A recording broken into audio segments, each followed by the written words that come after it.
तो कैसे हो बच्चों, मैं आज आपको मैथ्स सिखाने जा रहा हूँ फिर से मैथ्स 2 इस बार, जिसको हम ज्योमेट्री बोलते हैं।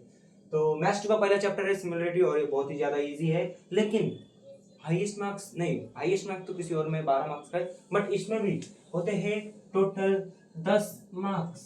मतलब ये चैप्टर जो है वो 10 मार्क्स ले आएगा। मतलब तुम्हारे हाथ में इसके कितने हैं? 10 मार्क्स है। अगर ये प्रैक्टिस करके जाओगे तो 10 मार्क्स भी आपको मिल जाएंगे। कैसे मिलेंगे डिस्ट्रीब्यूशन वो दूसरे चैनल में देखेंगे। पहले हम बढ़ते हैं 1.1 के टॉपिक की ओर।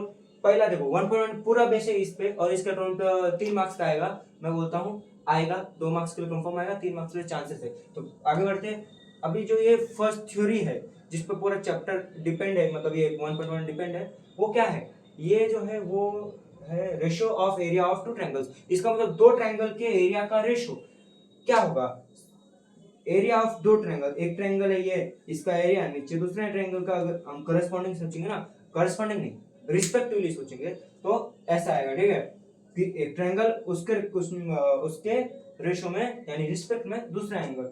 अब हम जैसे एरिया का ट्रायंगल होता है उसको दो तरीके से लिखते हैं। ऐसे लिखते हैं ट्रायंगल XYZ, और इधर ट्रायंगल XYZ, कुछ भी होना सेम होना है। उसके एक तो इस फॉर्म में लिखते हैं या तो इस फॉर्म में लिखते हैं, इस फॉर्म में लिखते हैं। ठीक है, ये दो फॉर्म हो गए। चलो अभी तुमको कॉन्सेप्ट समझा देता हूँ। पूरा कॉन्सेप्ट बेस्ड है। इसके बाद 3 रूल्स आते हैं, वो 3 रूल्स भी आपको समझा देंगे। पहले हम इसे ये समझाते हैं इसमें क्या कहा गया है। इस ratio of area of two triangle का कहना ये होता है कि तुम अगर एक ट्रायंगल के रिस्पेक्ट में दूसरा ट्रायंगल ले रहे हो रेशियो के फॉर्म में, तो उन दोनों के एरिया रेशियो में आएगा। सीधी बात, अगर तुम उसके एरिया ले रहे हो तो उसका फॉर्मूला डालो। अभी एरिया ऑफ ट्रायंगल का फॉर्मूला क्या है? अब समझिए इस एरिया का है, इसका हम ट्रायंगल का एरिया कैसे निकालते हैं? Half into base into height. ये इस ट्रायंगल का होगा, इस ट्रायंगल का भी सेम ही फॉर्मूला आएगा कि फॉर्मूला चेंज नहीं होता है। अब तुम बोलोगे इसकी जगह हमने दूसरा फॉर्मूला क्यों नहीं यूज किया? क्योंकि नहीं करना है भाई, वो बहुत ज्यादा लेंथी है और उसका कुछ काम ही नहीं है, भूल जाओ उस चैप्टर उस क्वेश्चन को। अब ये दोनों का वो आ गया, एरिया का फॉर्मूला निकल गया। अब हमें इन दोनों के एरिया का रेशियो निकालना है। रेशियो किस फॉर्म में आते हैं? अपॉन के फॉर्म में। तो हम पहले ट्रायंगल ABC का इसका एरिया निकालेंगे, और जो ये ट्रायंगल है उसका, और ट्रायंगल PQR है इसका एरिया निकालेंगे, तब जाके ये चैप्टर कंप्लीट होगा। मतलब हो गया कंप्लीट भाई, यही था, इतने खत्म। अभी इसको लिखना किस फॉर्म में वो तो तुमको समझा चुका हूँ। अभी एग्जांपल के लेते हैं। Area of triangle A is 6, area of triangle B is 4। ये एरिया बोल रहा हूँ मैं, तो हम कैसे लिखेंगे यहाँ पे? एरिया ऑफ ट्रायंगल ABC का अपॉन में एरिया ऑफ ट्रायंगल PQR, इसका रेशियो निकालने बोला है। अपॉन में क्या होगा ये लिखने बोला है। इसका एरिया क्या दिया है? एरिया ऑफ ट्रायंगल ABC 6 दिया है। इसका एरिया का फॉर्मूला क्या दिया है? 4 दिया है। डिवीजन आप सबको आता होगा, नहीं आता हो तो सीख लेना भाई। फर्स्ट जाओ 6वीं में जाओ और ये सब सीख के आओ। 6वीं में नहीं, 4थी में सिखाते थे। ठीक है, अभी देखो नीचे 4 है ऊपर 2 है, ये 2 से डिविजिबल है। 2 2 जा 4, 2 3 जा 6, 2 3 जा 6, और ये आ गया आंसर 3/2। इस टाइप से आपको आंसर लिखना है, और इस तरीके से हमारा इस चीज का थ्योरेटिकल हो गया। अब इसके जो 3 रूल्स हैं वो मैं सिखाने जा रहा हूँ एक छोटे से ब्रेक के बाद। मिलते हैं उस ब्रेक के बाद। तो गाइस ये रहा कंडीशन। अभी देखो जिस 3 कंडीशन की बात कर रहा था आपके टेक्स्ट बुक में 2 मेंशन किया है, तीसरा क्वेश्चन थ्रू मैंने मेंशन किया गया है। तो मैं 2 कंडीशन में से एक कंडीशन बताने जा रहा हूँ। इस कंडीशन के हिसाब से क्या है कि दो ट्रायंगल का जो ये फॉर्मूला होगा। अभी देखिए जो आपको फॉर्मूला दिया गया था एरिया ऑफ ट्रायंगल का, जैसे कि area of triangle 1 divide by, मतलब रेशियो हम बोलते कभी भी, डिवाइड बाई मत बोलना। ठीक है, ये जो एरिया का फॉर्मूला है उसका क्या था? Half by half into base into height into height. अब देखो ये एक ट्रायंगल का होगा, ये अलग ट्रायंगल का होगा, हम इसको ऐसे नंबर देंगे ताकि ये कट ना हो जाए।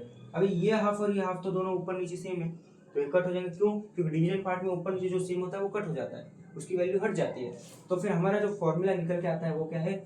B1 into H1 divide by B2 into H2, ऐसा फॉर्मूला निकलता है। अब इसके बेसिस में हम आगे की बात करेंगे कि इसके बेसिस में कंडीशंस क्या आती है। अब समझिए सिर्फ हमारे पास क्या रह गया? Base into height. फॉर्मूला ये बचता है क्योंकि हाफ हाफ तो कट हो गया ना, अगर रेशियो हम निकाल रहे तो हाफ हाफ कट हो गया। अब जो पहला कंडीशन है उस पहले कंडीशन के हिसाब से ऐसा सिचुएशन है कि ये देखिए ये फर्स्ट ट्रायंगल है उसका हाइट और सेकंड ट्रायंगल का जो हाइट है वो एकदम सेम है, मतलब एकदम सेम इक्वल है, h is equal to h, क्योंकि दोनों h है ना। मेंशन किया गया है कि दोनों का हाइट सेम है। इस कंडीशन में, जिस कंडीशन में हाइट सेम है, तो उन दोनों का रेशियो करस्पॉन्डेंस होगा बेस के। क्यों बेस का करस्पॉन्डेंस होगा? क्योंकि बेस ही बचा ना भाई, एच एच है, एच एच कट हो गया, तो आंसर क्या आएगा? BC अपन QR, खत्म।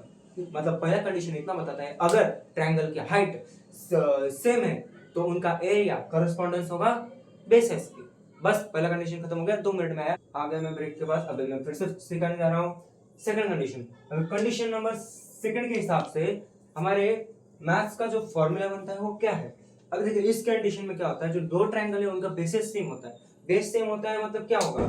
जो एरिया होगा ट्रायंगल का, वो करस्पॉन्डेंस किसके होगा? हाइट के, क्योंकि हाइट ही बच रहा है ना। अब ये देखिए ये AB इसका जो बेस है ना AB, वो दोनों का सेम है। मतलब ट्रायंगल क्या है? पहला ट्रायंगल क्या है? ट्रायंगल ABC और दूसरा ट्रायंगल है APB। अब इनमें जो फॉर्मूला है नीचे का बेस है ना AB, ये सेम है। अगर दोनों का बेस सेम होगा तो बेस कट हो जाएगा, ऑब्वियसली बात है दोनों का वैल्यू सेम आ जाएगा। मतलब हमारा जो रिमेनिंग आंसर आएगा वो आएगा हाइट के करस्पॉन्डेंस। मतलब कि दोनों के ट्रायंगल के एरिया का रेशो उनके हाइट के रेशो के करस्पॉन्डेंस आएगा। करस्पॉन्डेंस मतलब इक्वल, ठीक है। और ये यहाँ पे ये भी खत्म हो गया, सीधी बात है, इतना इजी था। थर्ड कंडीशन देते हैं छोटे से ब्रेक के बाद। स्टार्ट फिर से आते हैं मस्त सा थर्ड कंडीशन समझाने को।